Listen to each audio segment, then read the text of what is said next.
أن قصة قبيقة مركلا ayaynu iyada ka sheekeyn doonaa bal hadda gabayga aynu bilowno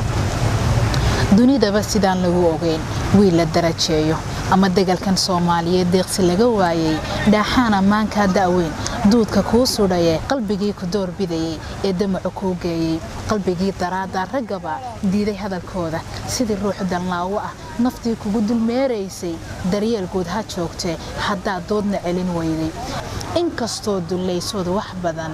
damaqday boogteeda oo ficilada deelqaafa iyo dirir ku soo riyeysay qalbigii ku dayday jiray indaalay oranaynin ee ku ducayn jiray mirtiyo daalac iyo waaga dambaal diiran buu ku wadaa oo daliil gala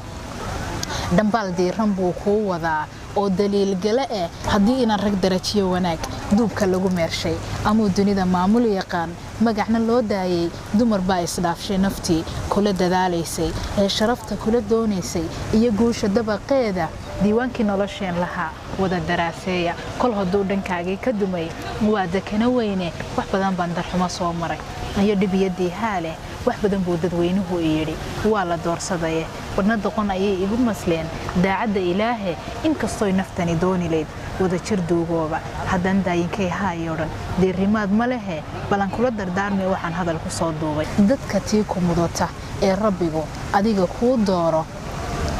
hadal dalab leh oo maanka dila erayo deelqaafa waa deeqaluuleha oran nolosha duugeeda dadkuna waa isjeeraa hadii doodu muran gaadho dagaalin weelaha kulkulul uma dulqaataan